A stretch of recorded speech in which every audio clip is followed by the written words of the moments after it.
வணக்கம். நான் இன்னைக்கு மசால் தோசை பண்ண போகிறேன்.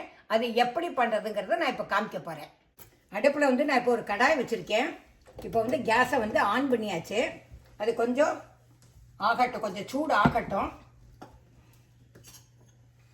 இப்போ நான் கடாயில் கொஞ்சம் எண்ணெய் விட போகிறேன். எண்ணெயை விட்டுட்டு எண்ணெய் கொஞ்சம் காஞ்சதுக்கப்புறம் முதல்ல கடுகு போட போகிறேன். கடுகு ஒரு அரை ஸ்பூன் போடுறேன் நான்.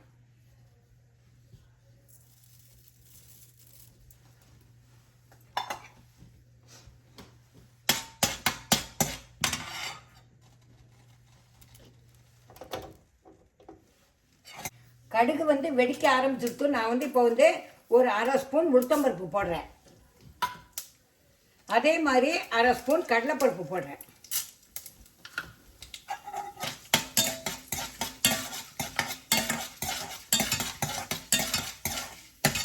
நான் இப்போ இஞ்சி பூண்டு பச்சை மிளகாயை மிக்சியில் ஒரே ஒரு கரன்னு அரைச்சி வச்சுருக்கேன். அதை ஃபஸ்ட்டு போட போகிறேன்.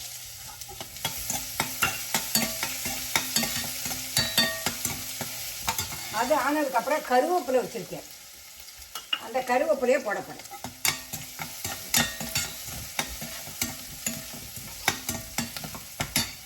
இதானதுக்கப்புறம் வெங்காயம் நான் ஒரு வெங்காயம், பெரிய வெங்காயம் இருந்தால ஒரு பவுல் நிறைய வெங்காயம் நறுக்கி வச்சுருக்கேன். அதை போட போகிறேன்.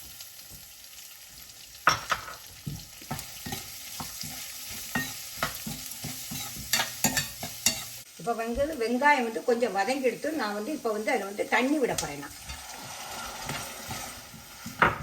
தண்ணி விட்டு உப்பு மஞ்சப்பொடி போட போகிறேன். நான்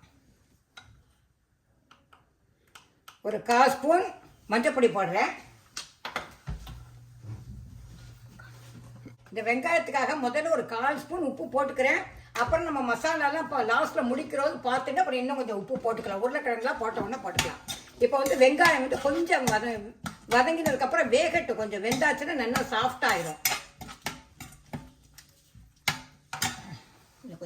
அதே மாதிரி வேக வச்ச உருளைக்கிழங்க அடுத்தது போட போகிறேன். அதுவும் 1 கப் எடுத்திருக்கேன். அதையும் போட போகிறேன்.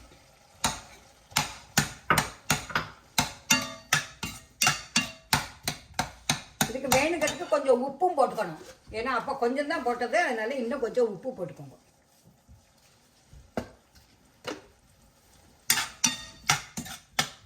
மசாலா தோசைக்கு கொஞ்சம் கெட்டியாக இருக்கணும். ரொம்ப லூஸாக இருந்ததுன்னா அப்புறம் குழன்னு ஆயிரும். அதனால கொஞ்சம் கெட்டியாக இருந்தனே அது அடுப்பில் இருக்கட்டும்.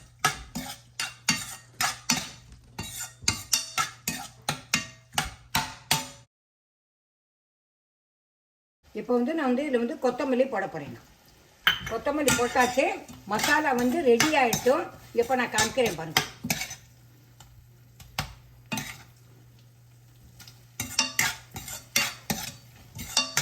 இதை சாப்பிட்டு பார்த்துட்டு எப்படி இருக்குங்கிறதுக்கு எனக்கு லைக் பண்ணுங்க, ஷேர் பண்ணுங்க, சப்ஸ்கிரைப் பண்ணுங்க. இதுக்கப்புறம் நான் தோசை பண்ணி அதில் மசாலா எப்படி வைக்கிறதுங்கிறத நான் அடுத்தது காமிக்கிறேன்.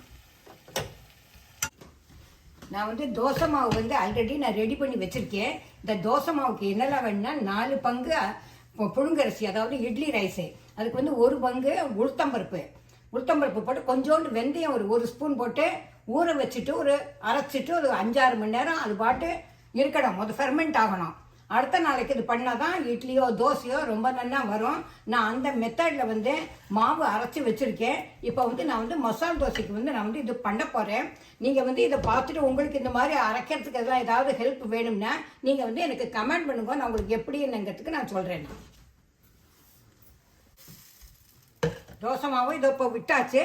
இப்போ சுற்றி வர அது எண்ணெயை விடணும் ஓரமாக.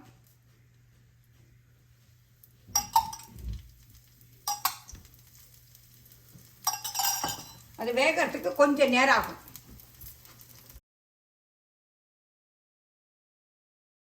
தோசை ரெடி ஆகிடுச்சு. இப்போ பாருங்க, சுற்றி வர எல்லாமே கொஞ்சம் ப்ரௌன் கலராக இருக்குது. நான் இப்போ நான் அதை திருப்ப போகிறேன்.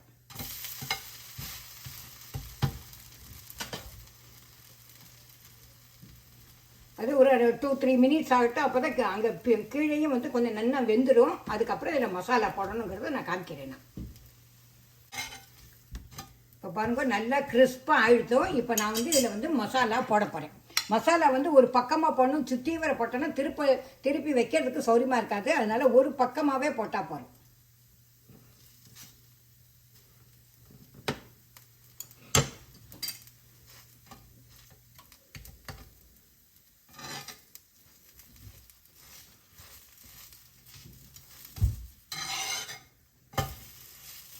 மசால் தோசை ரெடி ஆகிடுச்சு. இப்போ வந்து நான் வந்து பிளேட்டில் வந்து மாற்ற போகிறேன். மசாலா தோசை ரெடி ஆகிடுச்சு. இப்போ வந்து நான் வந்து பிளேட்டில் வைக்கிறேன். இதுக்கு தொட்டுக்கிறதுக்கு வந்து சட்னி இருந்தால் ரொம்ப நல்லா இருக்கும். இந்த சட்னியை வந்து வேர்க்கடலை சட்னி எப்படி பண்ணுறதுங்கிறது இப்போ காமிக்கிறேன். நான் வந்து இப்போ வந்து வேர்க்கடலை சட்னி பண்ண போகிறேன். அதுக்கு வந்து முதல்ல வந்து வேர்க்கடலையை வந்து நான் வறுத்து வச்சுருக்கேன். ஆல்ரெடி வறுத்தது இருந்தது, அதனால் அதை நான் போடுறேன். 1 கப்பு வேர்க்கடலை போடுறேன். வெங்காயம் வந்து ஒரு பாதி வெங்காயம் அதையும் பொடி பொடியாக நறுக்கி வச்சுருக்கேன். அதையும் பச்சையாக தான் போடுறேன். அதே மாதிரி சின்ன தக்காளி ஒரு பாதி தக்காளி எடுத்திருக்கேன், அதையும் போடுறேன். அதுக்கப்புறம் கொஞ்சம் ஜீரகம்,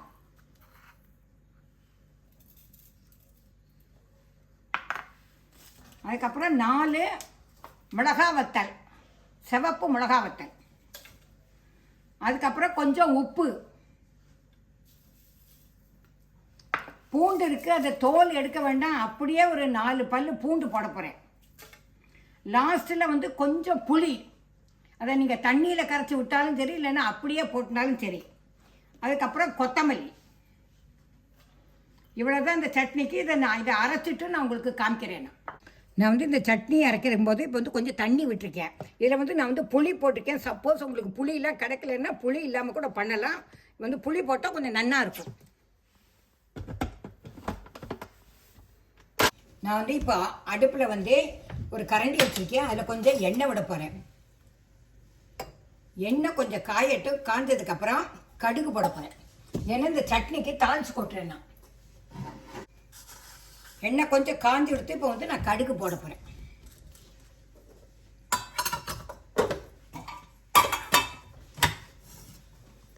கடுகு வந்து வெடிச்சு கொடுத்து இப்போ நான் வந்து இந்த சட்னியில் வந்து தாளிச்சு. மசால் தோசை ரெடி ஆகிடுத்து. அது பிளேட்டில் வந்து வச்சுருக்கேன். அதுக்கு தொட்டுக்கிறதுக்கு வந்து சட்னி, வேர்க்கடலை சட்னி வச்சுருக்கேன். இதை சாப்பிட்டு பார்த்து எப்படி இருக்குங்கிறதுக்கு எனக்கு கமெண்ட் பண்ணுங்க. உங்களோட பதிலை ஆவலோடு எதிர்பார்த்துட்டுருக்கேன். Tata, bye bye.